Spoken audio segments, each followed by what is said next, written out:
Καλώς ήρθατε σε ένα ακόμη επεισόδιο εδώ στο κανάλι μου. Ελπίζω να έχετε πατήσει εγγραφή για να σας έρχονται οι νέες συνταγές, οι φρέσκες συνταγές που ετοιμάζω. Στο σημερινό επεισόδιο θα φτιάξω μια συνταγή την οποία με το που την ακουμπήσεις στο τραπέζι όλοι πάνε από πάνω και βουτάνε για να φάνε. Το χούμους λοιπόν, μια συνταγή η οποία σου παίρνει πάρα πολύ χρόνο για να φτιαχτεί, εγώ θα τη φτιάξω σε μόλις 5 λεπτάκια. Είστε έτοιμοι για τη συνταγή? Πάμε!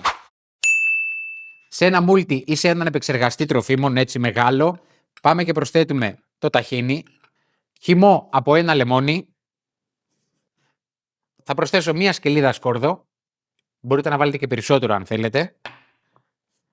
Λίγο αλάτι, ελαιόλαδο και λίγο κίμινο.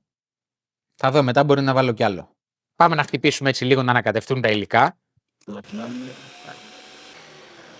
Και τώρα λοιπόν πάμε να βάλουμε το βασικό μας υλικό. Θα χρησιμοποιήσω λοιπόν ρεβίθια αγρόκηπος χαλβατζή, οι οποίοι έχουν κάνει αυτή τη δουλειά για μένα και για εμάς. Γιατί θα φτιάξω το χούμους μέσα σε max 5 λεπτάκια. Ενώ συνήθως ένα χούμους θα ήταν πολύ χρονοβόρο. Δεν ξέρω αν το ξέρατε, αλλά η υψηλή περιεκτικότητά του σε ασβέστιο βοηθά στη διατήρηση της φυσιολογικής κατάστασης των οστών. Τα προϊόντα αγρόκηπος χαλβατζή είναι λαχανικά ελληνικής προέλευσης στον ατμό. Είναι έτοιμα για σερβίρισμα, είναι χωρίς συντηρητικά και έχουν μεγάλη διάρκεια ζωής. Θα ρίξω τώρα τη μισή συσκευασία μέσα.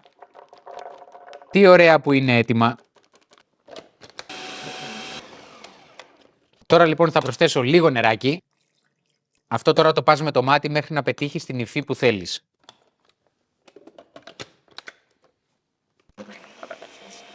Για να δούμε τι έχουμε κάνει. Τώρα θα ρίξω την υπόλοιπη συσκευασία. Πάμε να χτυπήσουμε πάλι.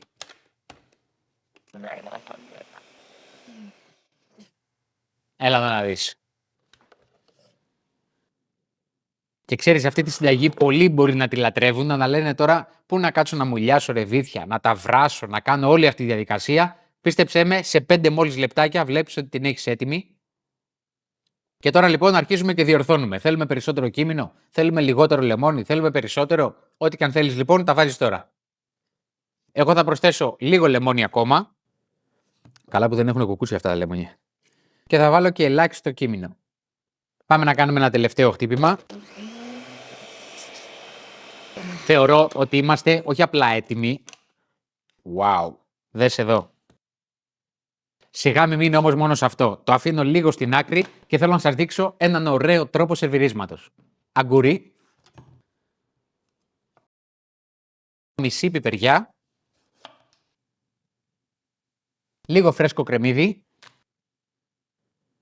Και αυτό που δεν μπορεί να λείψει είναι ο φρέσκος κόλιανδρος. Να πω κι άλλο ένα υλικό που θέλω να βάλω. Είναι το ρόδι. Και μιας και έχω έτοιμα τα ρεβίθια που είναι το πιο δύσκολο κομμάτι, δες και αυτό. Και πάμε να σοτάρουμε ρεβίθια. Προσθέσω λίγο αλάτι, λίγο κίμινο, λίγο μπούκοβο και καπνιστή πάπρικα. Ανακατεύουμε. Ξύσμα από ένα λάιμ ή λεμόνι και σβήνω με χυμό. Και πάμε για σερβίρισμα. Θα βάλω λίγο αλάτι εδώ, λίγο ελαιόλαδο.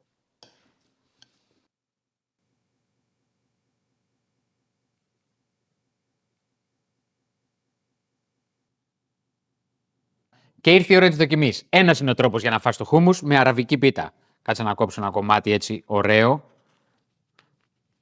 Και πάμε για βουτιά.